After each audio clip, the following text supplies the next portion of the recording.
Hello అండి. నమస్తే. Welcome to my channel smart and simple. ఈరోజు వీడియోలో నేను మీ అందరికీ కూడా మామిడికాయ పులిహోర రెసిపీ అనేది ఎలా ప్రిపేర్ చేసుకోవాలో చూపిస్తాను. ఈ రెసిపీ సమ్మర్‌లో చాలా చాలా స్పెషల్ అనమాట. మ్యాంగోతో మనం పచ్చి మామిడికాయని ముందుగా తురుము తీసుకొని పక్కన పెట్టేసుకోవాలండి.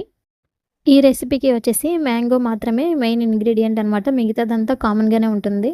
సో, ముందుగా మనం వీడియోలోకైతే వెళ్ళిపోదామండి. ఈ రెసిపీని ఎలా ప్రిపేర్ చేసుకోవాలో. ఫస్ట్ అయితే మనం రైస్‌ని క్వాంటిటీకి సరిపడా ఉడికించుకొని పక్కన పెట్టుకోవాలండి. ఇన్‌కేస్ మీరు రైస్‌ని పులిహోర కోసమే సెపరేట్‌గా వండుకునేటట్లయితే దానిలో కొంచెం పసుపు వేసి ఉడికించుకోవచ్చు. పసుపు వేసి ఉడికించుకొని పక్కన పెట్టేసుకోండి. ఇప్పుడు మనం మామిడికాయ తురుము, అలాగే పచ్చిమిర్చి, ఎండుమిర్చి, పల్లీలు తీసుకోవాలి. కరివేపాకు కూడా తీసుకోండి. తాలింపు దినుసులు కూడా తీసుకోవాలి.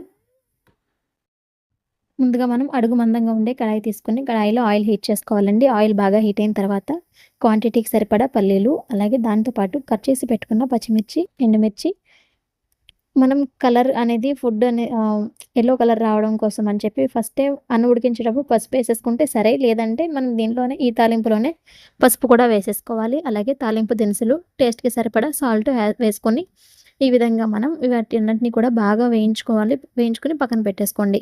ఇది వేగుతున్నప్పుడు అంటే లో టు మీడియం ఫ్లేమ్‌లోనే వేయించుకుంటాం కాబట్టి దీనిలోనే మనం మ్యాంగో ప్యూరీని కూడా యాడ్ చేసేయొచ్చు. మ్యాంగో తురుము ఉంటుంది కదండీ!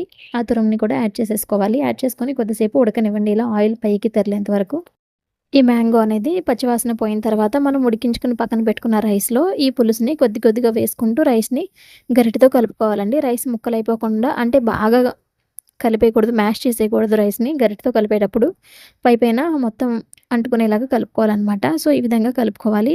వేడి వేడి అన్నం అయితే గరిటెతో కలుపుకోండి. లేదా అన్నం చల్లారిపోయిందయితే గరిటెతో కాకుండా చేత్తో కలిపేసుకోవచ్చండి. ఫైనల్‌గా నేనైతే ఈ విధంగా మొత్తం అన్నం అంతా కూడా కలిపేసుకున్నాను. చూసారు కదండీ! ఈ రెసిపీ అయితే చాలా చాలా సింపులే. నిమ్మకాయ, చింతపండు ఎలా చేసుకుంటామో సేమ్ ఈ మామిడికాయ పులిహోర కూడా సేమ్ అదే ప్రాసెస్ అనమాట. కాకపోతే ఇక్కడ ఏంటంటే మనకి ఇంగ్రీడియంట్ ఒకటే చేంజ్ అవుతుంది అంతేనండి. మన ఛానల్ ఎవరైతే ఫస్ట్ టైమ్ చూస్తున్నారో దయచేసి ఛానల్‌ని సబ్స్క్రైబ్ చేసుకోండండి. అలాగే లైక్ చేసి, షేర్ చేసి, కమెంట్ అయితే చేయండి. వీడియోస్ మీకు నచ్చినట్లయితే దయచేసి కమెంట్ అయితే చేయండి. Thank you for watching.